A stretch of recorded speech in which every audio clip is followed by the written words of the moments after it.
Folks, we need to talk about an article that Jay Parsons put out, basically highlighting rent collection in different types of assets. Some of them are proving as expected to be strong, while others are collapsing, proving tough, falling, not good.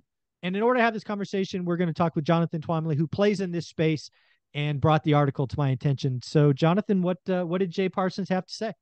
Yeah, so Jay Parsons is someone that you all should follow if you're interested in the apartment investing space, because Jay is the chief economist at RealPage, and has access to a tremendous amount of data, like sort of live on the ground data that they're collecting day to day.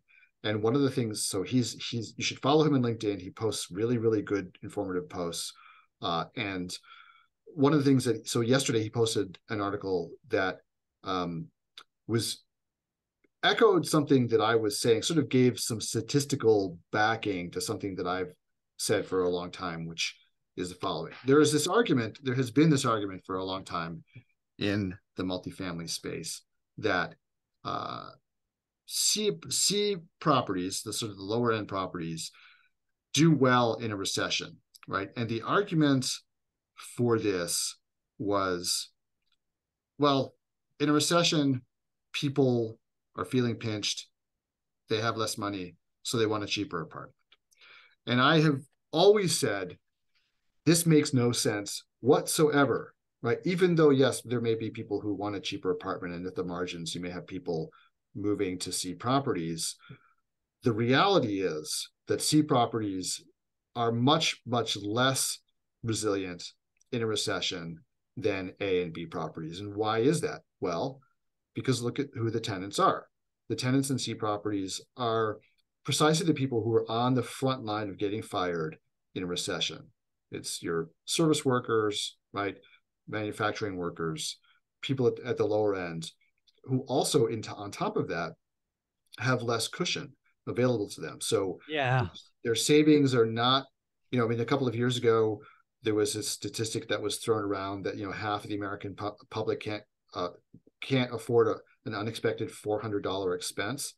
And if you think about who those people are, well, that's your tenant base at an apartment. And in addition, in a lot of places, these apartments are in suburban areas where people need to drive.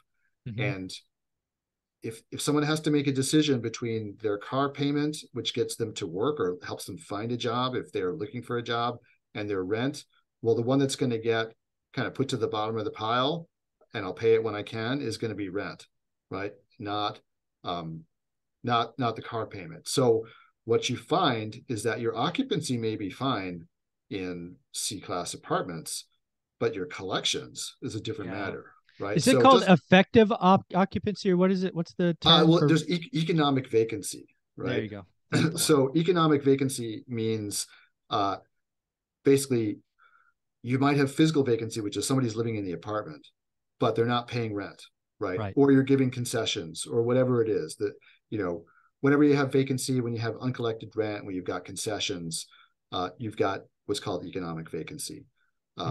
So now what Jay Parsons put out yesterday was very interesting.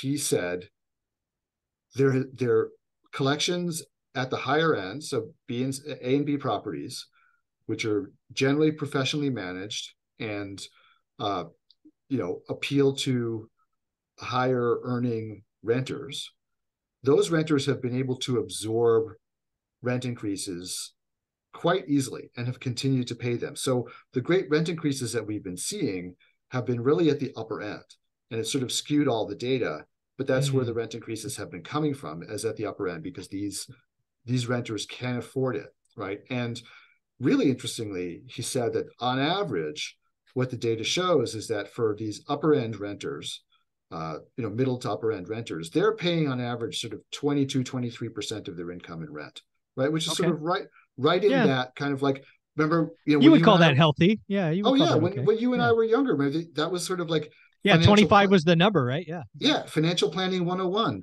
You spend 25% of your income on housing, right? That was the old limit. Rule. Yep. And frankly, I've always applied that in my life, which is, like why I live in a smaller apartment than I should. Why you're so conservative. Yeah. oh God, I hate paying rent or paying a mortgage. Yeah, I hate spending money on housing. It yeah, just goes against everything I believe in. But there you go. anyway, the so those upper end renters are doing just fine.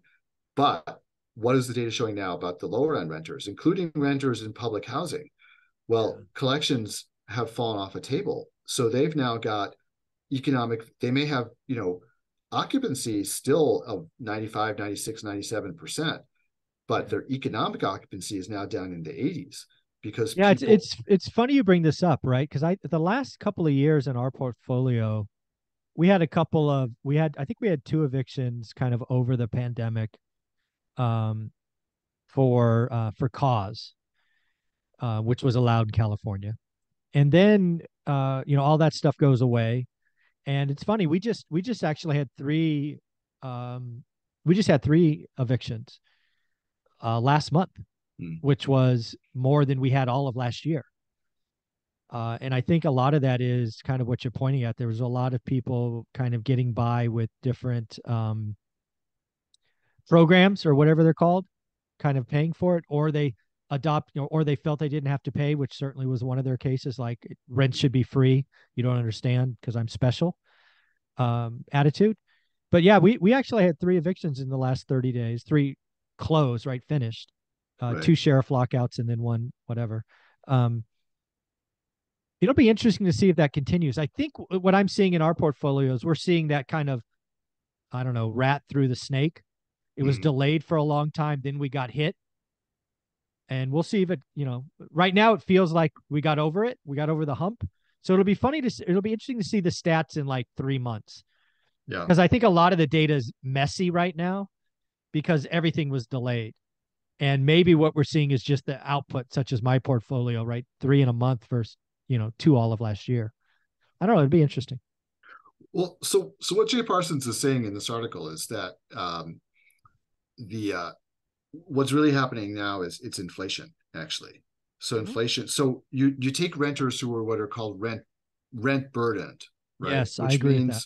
Which means that they are paying more than 30% of their income on rent, sometimes up to 50% of their income Yeah. on rent, That's, right? And you take that situation and then you squeeze the 50% that's left over after rent, right? mhm. Because everything is getting more Gas, expensive, food. right? And it hits non-affluent people much harder because a Oh, much yeah. higher percentage of their income is going to basic necessities, right? And they don't have There's no discretionary income. that's right, There's and none.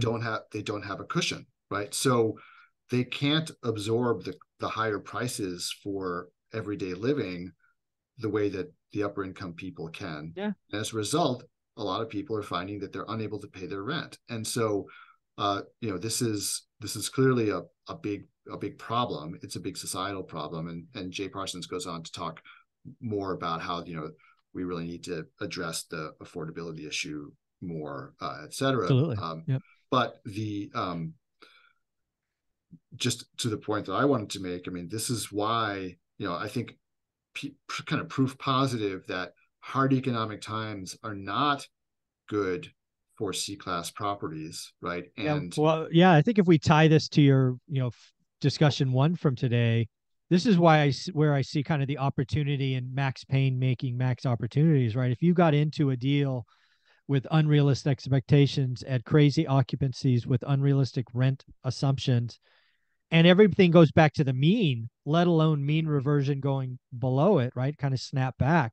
There's gonna be some pain, and perhaps the greatest opportunities will be in the Class C properties that were bought thinking they were Class B. And that would be very similar to what happened to me in 2010-11. The deals that we got were on Class C properties. One of the ones we picked up traded at 1.4, and then we ended up getting it for 700, mm, right? So I mean, here's the thing about Class C properties. You can absolutely make money in Class C properties. The problem is you can't make money in Class C properties if you pay a premium for them.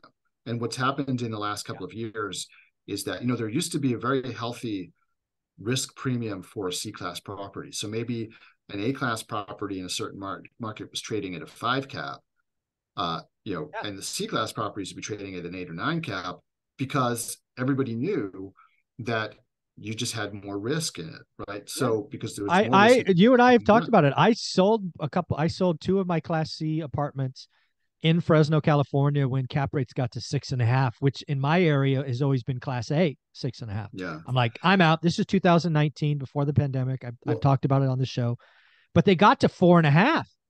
Like, Well, what are these people doing? this is the thing. The C class properties, last year before interest rates started going up, there was almost no cap rate There differential was no, between, yeah, very, very, and yeah, nothing. so Crazy. a lot of the smart people I know, say like a Brian Burke, was like, why on earth would I buy a C class property and do a value add and all this kind of stuff when I could just go buy an A class property at the Yeah. same cap rate Same cap.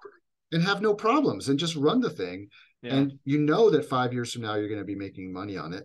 So why would you go and add all this risk by buying a C class property? Now, after the correction, that'll be a great time to buy C class properties because Agreed. you're gonna have that cap rate decompression. You're gonna build in that margin of It'll snap safety. back. It'll go Yeah, above. If it's used to be 8.5, it'll go to 10. I mean, yeah, that's why I'm coming to your event in late April, because I don't see it today, but I invest ahead, and I want yeah, to be around people that do bigger deals, because I've never done anything bigger than 20 units. Whether we decide to buy it ourselves or become part of a bigger thing, I want to take advantage of just like last time. We crushed it last time. I want to do it even bigger this yeah. time. And that's why we're going to your thing. We're paying extra to be the VIP section to get into smaller, intimate groups. Jonathan, one more time, what's the website for this event? Yeah, so the website is multifamilywealthproject.com, multifamilywealthproject.com. And yeah, absolutely. I mean, go there, check out the incredible lineup of speakers that we have, the people that you're going to be able to, hobnob with, Mhm. uh, you know, during the breaks. And if you want to upgrade to the VIP, you'll be able to go and, sit down next to Brian Burke at dinner time. I mean, he's such a nice guy. Is happy to talk with everybody. And you'll find everybody's like that. I mean, all the people who are going to be at this event are actually Yeah. really friendly folks. And, Yeah.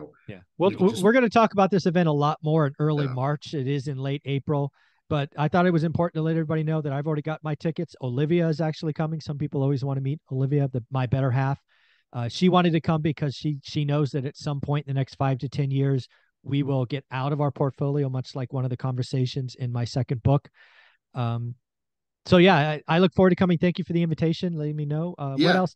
What's your Facebook group? Because more One Rental at a Time fans need to join that. Oh, well, I'll give that in a second, but I just wanted to Sure. say I'm very excited too because, Michael, it's so funny. You and I have talked every week, almost every week for 3 years now. 3 years, yeah. And we've never actually met in person. I feel like I know you We've super never well. been We've in the never, same state.